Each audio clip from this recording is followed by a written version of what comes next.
So first வந்து for first வந்து ஐயோட வேல்யூ 0ன்னு இது பண்ணுறோம். So int I is equal to 0 கொடுத்துட்றேன். அதுக்கப்புறம் for int J equal to 1, J less than n வரைக்கும், லாஸ்ட் எலிமெண்ட் வரைக்கும் ஜே ப்ளஸ் ப்ளஸ் பண்ணுறேன். ஓகேவா? ஸோ ஜே லெஸ் தென் என்ன ஒன்றும் இல்லை, அந்த லென் வரைக்கும். ஓகே, அதுக்கப்புறம் நம்ம என்ன பண்ண போகிறோம் அப்படின்னா ஃபார் லூப்குள்ளே போயிட்டு என்ன கண்டிஷன் செக் பண்ணும் போதுல அந்த நம்ஸ் ஆஃப் ஐயும் நம்ஸ் ஆஃப் ஜேவும் ஈக்குவலாக இருக்கா அன்ஈக்குவலாக இருக்கான்னு பார்க்கணும். ஸோ அன்ஈக்குவலாக இருந்தால் தான் நம்ம வந்து ஓவர் ரைட் பண்ணுவோம். So if nums of J வந்து not equal to nums of ஐயா இருந்துச்சுன்னா நம்ம என்ன பண்ணோம்,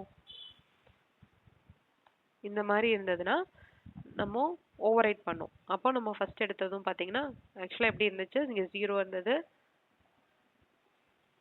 இனிஷியலாக இருக்கிறத நான் திரும்பவும் அதே மாதிரி பண்ணிடுறேன்.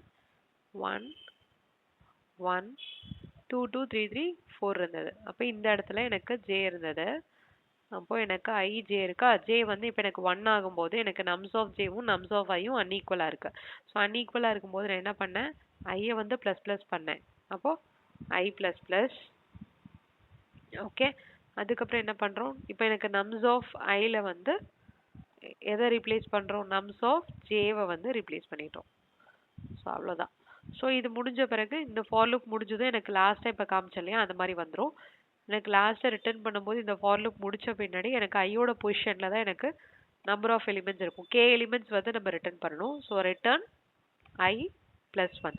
இப்போ எனக்கு 0 1 2 3 4 அப்படின்னா ஐயோட வேல்யூ 4ல் இருக்கும். நான் ப்ளஸ் 1 பண்ணும்போது எனக்கு 5 எலிமெண்ட்ஸ் ரிட்டர்ன் ஆகி எனக்கு அவுட்புட் வந்து 5 கிடைக்கும். அவ்வளோதான்.